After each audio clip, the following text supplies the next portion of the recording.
Thank you for joining me this evening. I want to speak to you for a few minutes tonight about something that I feel very passionate about. And yet, I've been guilty of not speaking about this issue with greater boldness and with a more prophetic voice. Last Friday, Richard Dimsick, a former pastor in Vero Beach, Florida, went out for a jog.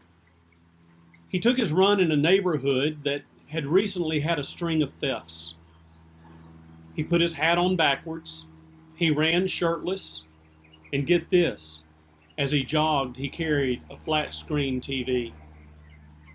And despite that, people simply waved at him and smiled as he jogged by. Oh, did I tell you that Richard Dimsick is a white man? Dimsick did this run in memory of Ahmaud Arbery, an African-American young man who would have turned 26 years old last Friday. You're probably aware of his story. Gunned down back on February 23rd while jogging, and yet we're just now finding out about it several months later, pretty much. And he wasn't even carrying a TV while he was jogging. It breaks my heart. I used to be a jogger. Now, Beverly and I take walks most evening, and I do my more strenuous workouts today on an elliptical inside my air-conditioned house. But even in my years of jogging, I never left the house thinking I wouldn't return because someone might murder me simply because of the color of my skin. In response to Arbery's murder, Andy Stanley, who's founder of Atlanta-based North Point Ministries, said, "I've been advised not to post about the murder of Ahmaud Arbery until I calm down a bit." But that's part of the problem, isn't it? We calm down and go on about our business. This must end. Our black brothers and sisters need white advocates to bring this to an end. "Count me in," he said. To which I respond, "Count me in, too." You see, there are some hills that are worth shedding blood on, and this is one of them. I saw a quote yesterday that some of us really need to sit with for a moment and consider. It said, "Racism is so American that when you protest it, people think you're protesting America." Ouch. I had no part in choosing where I was born. I had no part in choosing the color of my skin. I was fortunate enough to be born in the United States, into a family where I had little, if any, socioeconomic struggle. Now, that's nothing to feel guilty about. But as a card-carrying member of the privileged, I want to offer some advice to my fellow members.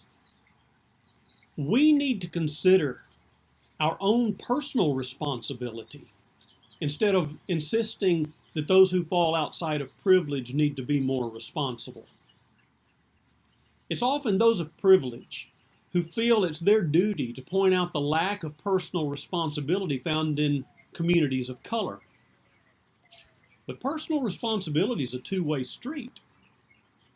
People certainly need to take personal responsibility and take it seriously. But that includes those of us who gain from a system that's benefited us. And when those of us with inherent privilege fail to recognize or understand systemic injustice, it only strengthens such injustice. And it is too easy for us to remain loyal to a false narrative by which we claim that it's totally due to our hard work that we have gained any level of success. Now, I certainly don't claim to have the answer. I don't even have any new solution. But I do have a voice. And I have a God who has called us to stand for those who don't have a voice. Proverbs 31 and verse 8 says, "Speak up for those who cannot speak for themselves, for the rights of all who are destitute. Speak up and judge fairly. Defend the rights of the poor and needy." You see, it's far too easy for us to simply look away for fear of being labeled by the same kind of bullies that wielded the same arguments against those who questioned and protested the state-sponsored terrorism that was called Jim Crow laws. But listen, if we are not a part of the solution, then we're a part of the problem. And as followers of Jesus Christ, I grieve that we are not up in arms toward people who would treat one who bears the image of God with such contempt simply because of the color of that person's skin. In the days following Arbery's murder, the attention turned to his possible criminal background instead of to the background of the murderers. And now we've seen this picture showing him walking through a house that's under construction and looking around and leaving with nothing. Now be honest. How many of you have done that before? Beverly and I have done that regularly. We enjoy walking around and looking at what that house is going to look like, never even realizing that we were, trespassing. I certainly hope that didn't justify somebody murdering us. But we've seen this before, haven't we? Too many times. Right now I'm thinking about Fort Worth, September 2018. Botham Jean, a graduate of Harding University, was shot and killed by an off-duty police officer who mistakenly entered into his apartment.